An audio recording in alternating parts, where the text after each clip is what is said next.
Once a year, America enters a state of collective hypnosis. Billions of dollars are spent.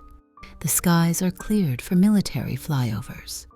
Relationships are tested, and 100 million people scream in unison at a television screen because a man in tight pants moved a leather oval across a white line. For the majority of the population, this is the big game. It is a religious experience. It is the peak of tribal bonding. But for a specific subset of the population, it is absolutely baffling. If you are one of the people who plans a grocery trip during the Super Bowl because the store will be empty, if you are the person at the party asking, "So which one is the quarterback?"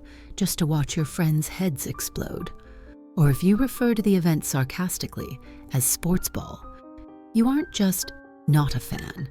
You are a psychological anomaly.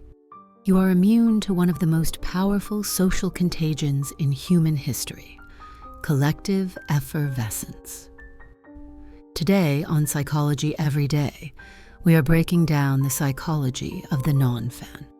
We're going to explain why your brain resists the hype, why you might feel alienated in your own living room, and what your disinterest says about your personality structure. To understand why you don't care, we first have to understand why everyone else does. The Super Bowl isn't really about football. If it were, the ratings for regular season games would be just as high. The Super Bowl is about tribalism and identity fusion. Humans are evolved to be in tribes. When our tribe wins, our brain releases testosterone and dopamine. We feel powerful. Psychologists call this burging, basking in reflected glory. "We won," the fan screams, even though they sat on the couch eating nachos while the athletes did the work. If you are a non-fan, your brain likely scores high in individualism and low in in-group loyalty. You don't get the chemical hit from basking in reflected glory because you don't fuse your identity with the team. When you see a player score, your mirror neurons might fire a little, but you don't feel like you scored. You see a group of strangers wearing matching shirts. To the tribal brain, you look broken. To your individualist brain, the tribe looks insane. You are essentially bringing a logic knife to an emotion gunfight. Now let's talk about the Sportsball people. You know who you are. You go out of your way to announce how much you don't care. You post on social media, "Oh, is there a game today?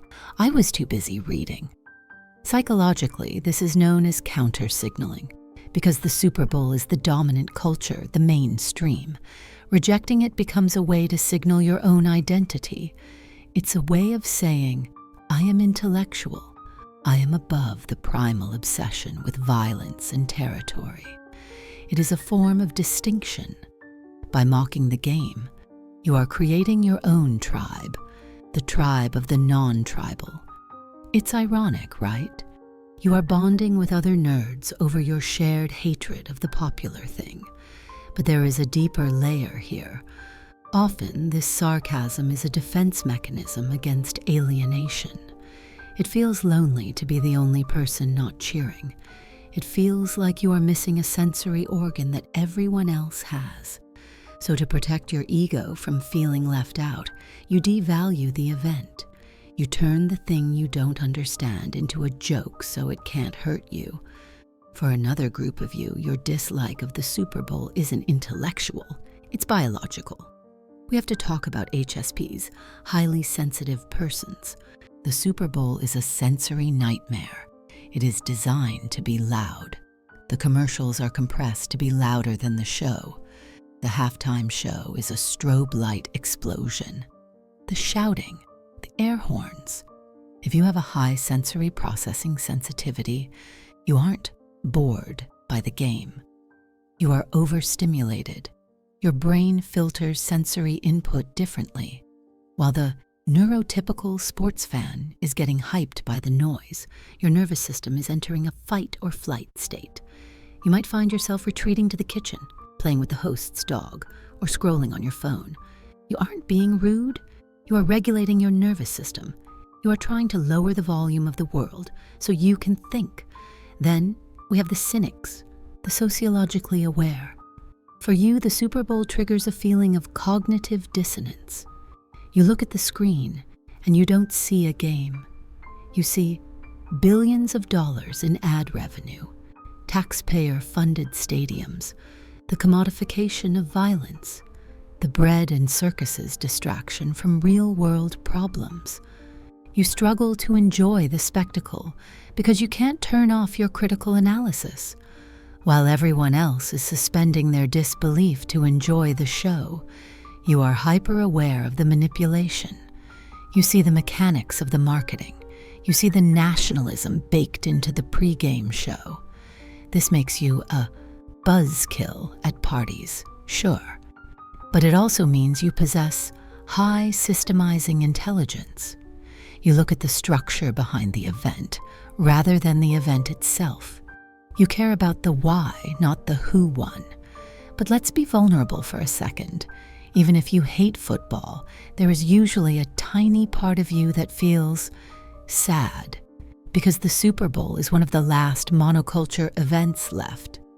In the age of the internet, we are all in our own algorithmic bubbles. You watch your niche YouTube channels.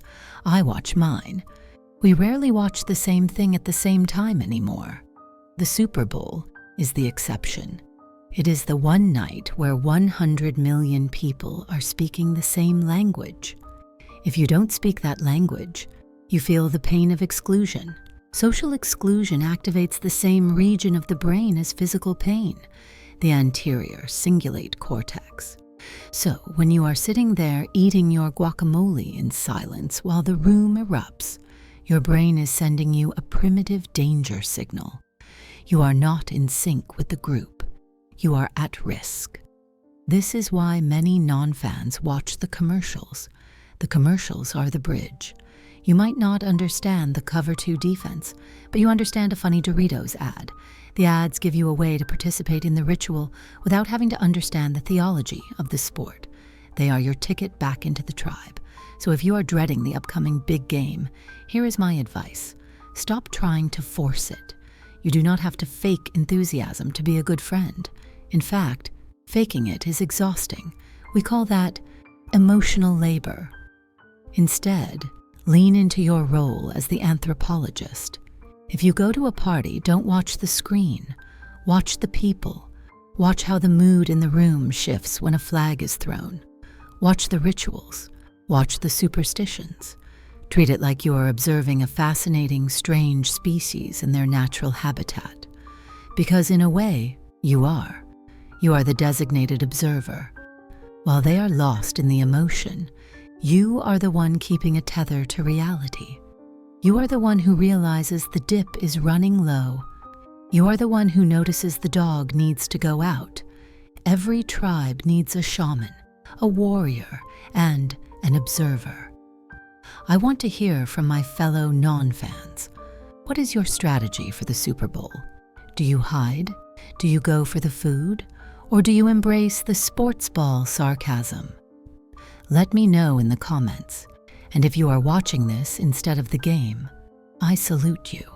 If this video validated your lack of team spirit, hit that like button and subscribe to Psychology every day.